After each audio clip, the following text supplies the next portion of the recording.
नमस्कार, आप देख रहे हैं 9 बजे की 9 खबर। मैं हूं आपके साथ रुचिका राज। बुलेटिन की शुरुआत इस वक्त की बड़ी खबर के साथ करेंगे। आरा से इस वक्त की बड़ी खबर आ रही है, जहां माहौल बिगाड़ने की साजिश रची गई और सामाजिक तत्वों की करतूत सामने आई है। देर रात हनुमान मंदिर को तोड़ा गया।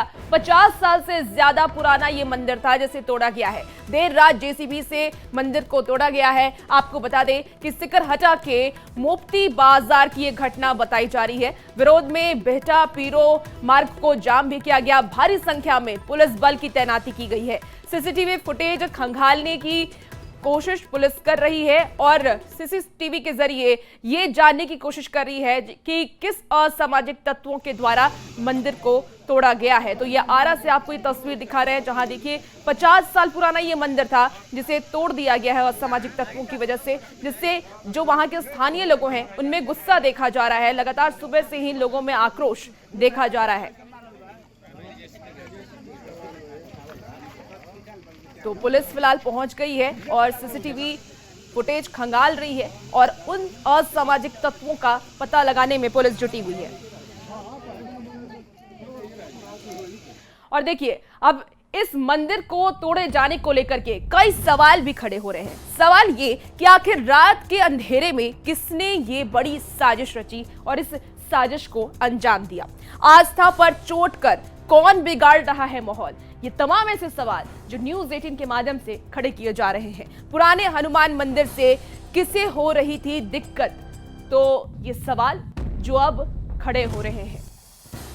देखिए, आरा में असामाजिक तत्वों की तरफ से इस करतूत इस वारदात को अंजाम दिया गया और आस्था पर आखिर क्यों चोट पहुंचाई जा रही है, कौन माहौल को बिगाड़ने की कोशिश कर रहा है।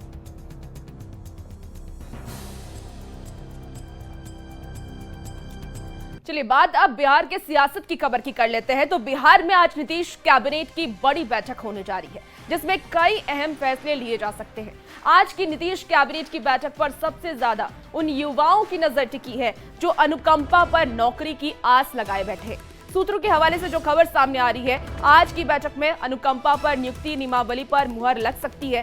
सिर्फ शिक्षा विभाग में ही विद्यालय सहायक और विद्यालय परिचारी के पदों पर करीब 7,000 बहाली होनी है और दोनों पदों के लिए अलग अलग नियमावली तैयार कर ली गई है। वहीं शिक्षकों के तबादले को लेकर के भी ये खबर सामने आ रही है कि विभाग ने 18 जून को ही पहली सूची अपलोड करने की तैयारी कर ली है और ई शिक्षा कोष पर पहले 6 कैटेगरी वाले शिक्षक अपने अपने स्कूल का आवंटन देख सकते हैं।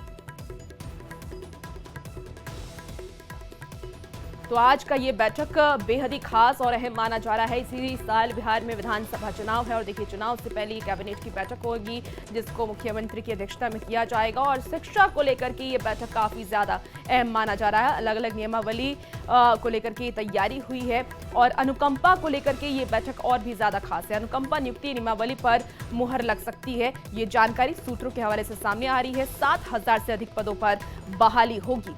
तो आपको ये बड़ी खबर बता रहे हैं। इसके साथ ही ट्रांसफर पोस्टिंग पर भी नया अपडेट सामने आ सकता है। तो आज का ये बैठक बेहद ही खास, बेहद ही अहम और इस बैठक पर आज पूरे बिहार की नजर है।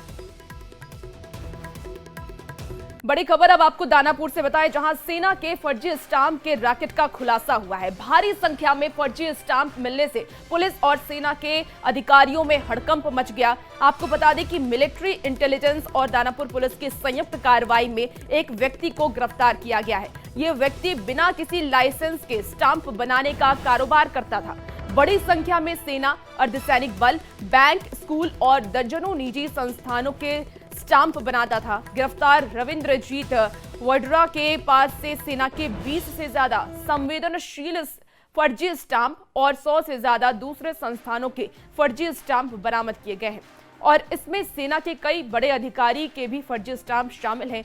और तो और आपको बता दें कि गया और रांची के भी बड़े अधिकारी के फर्जी स्टाम्प इसके यहाँ से मिले हैं और ये स्टाम्प की आपको एक्सक्लूसिव तस्वीर भी दिखा रहे हैं।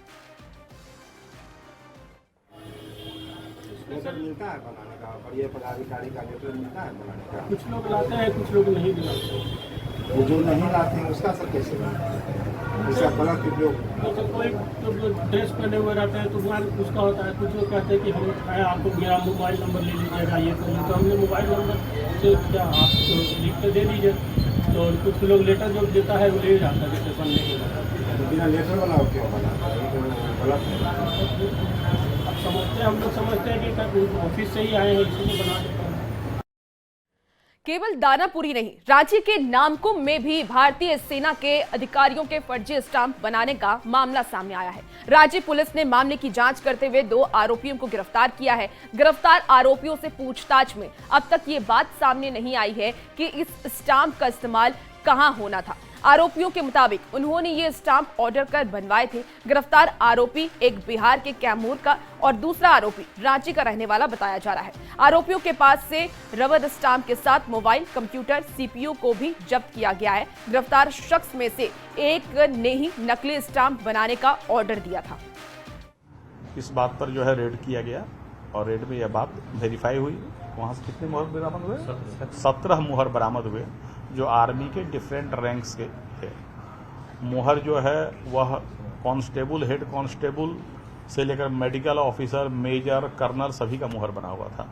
117 मुहर पाया गया। इन दोनों के पास आर्मी के मेजर बनाने का कोई ऑथराइजेशन नहीं था, इसलिए उन दोनों को गिरफ्तार। चलिए, इसी बीच बड़ी खबर आपको सिवान से बताएं, जहां होमगार्ड जवान ने की है आत्महत्या। थाने में जवान ने आत्महत्या की, अपने ही राइफल से खुद को गोली मारी है जवान ने। आपको बता दें कि असाव थाना में तैनात था ये जवान। तो बड़ी खबर इस वक्त सिवान से सामने आ रही है, जहां होमगार्ड जवान ने आत्महत्या की है। अपने ही राइफल से खुद को जवान ने गोली मारी है और थाने में जवान ने आत्महत्या की है। तो ये बड़ी खबर बता रहे हैं आपको, असाव थानों में तैनात था जवान।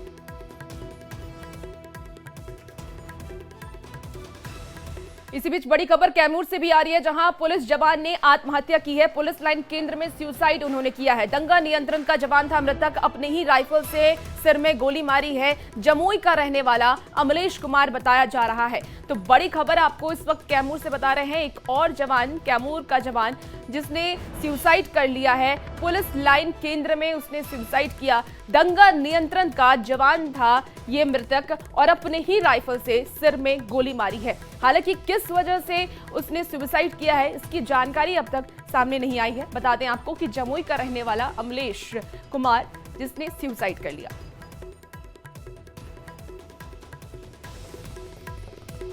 और मुजफ्फरपुर से भी इस वक्त की बड़ी खबर आ रही है, जहां करीब 30 लाख के शराब को जब्त किया गया है। झोपड़ी से 30 लाख की शराब जब्त की गई है। आपको बता दें कि राजापुर में पुलिस की ये बड़ी कार्रवाई हुई है। 2300 लीटर विदेशी शराब जब्त किया गया। शराब तस्करों की पहचान हुई। आपको बता दें कि गिरफ्तारी के लिए छापेमारी लगातार जारी है। 2016 में शराबबंदी नीतीश कुमार की तरफ से किया गया, लेकिन उसके बाद भी शराब की तस्करी लगातार होती रहती है। ऐसे में पुलिस ने भी बड़ी कार्रवाई की है। करीब 30 लाख की शराब को जब्त किया गया है। झोपड़ी से 30 लाख की शराब को जब्त किया गया।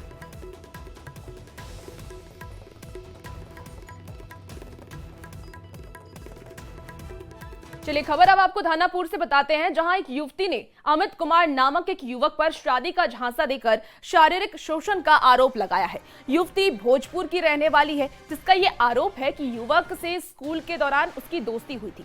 2014 से दोनों के बीच अफेयर चल रहा था। तब से लेकर के 10 साल तक युवक ने उसके साथ शारीरिक शोषण किया। जब युवती ने शादी की बात कही तो उसने शादी से इनकार कर दिया। 6 महीने पहले ही रूपसपुर थाने में मामला दर्ज कराया गया था, लेकिन अब तक कोई कार्रवाई नहीं हो सकी है। हालांकि पुलिस अधिकारी का यह कहना है कि केस 2 हो चुका है, मामले की जांच भी की जा रही है।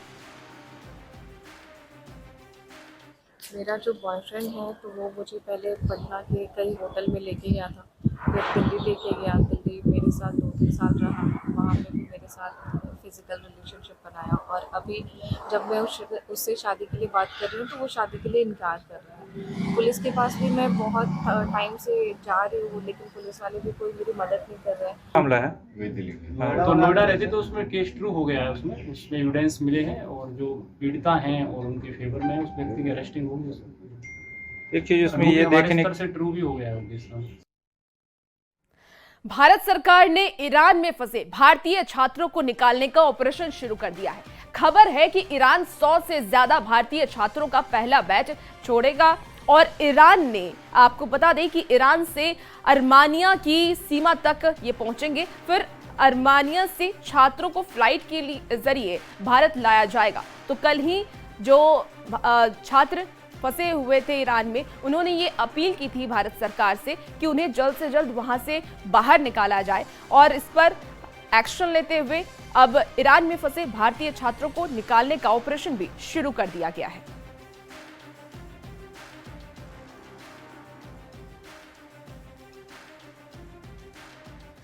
तो इजराइल और ईरान के बीच युद्ध जारी है। देखिए, इजराइल ने सोमवार की शाम,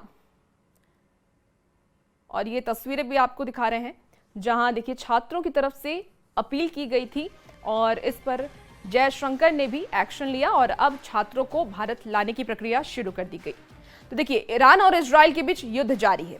इजराइल ने सोमवार की शाम ईरान की राजधानी तेहरान में एयर स्ट्राइक किया। इजराइल की वायु सेना ने तेहरान में एक न्यूज चैनल की इमारत पर बम गिराए। जिस वक्त न्यूज चैनल की बिल्डिंग पर बम गिरा, उस वक्त एक एंकर लाइव शो होस्ट कर रही थी और तभी अचानक वहां पर बमबारी हो गई, जिसमें एंकर बाल बाल बच गई और थोड़ी ही देर में पूरे स्टूडियो में धुआं भर गया। वहीं इमारत के आसपास मलबों का ढेर नजर आया और ये जो वीडियो है, ये वीडियो क्लिप जो है वो लगातार सोशल मीडिया पर भी वायरल हो रहा है।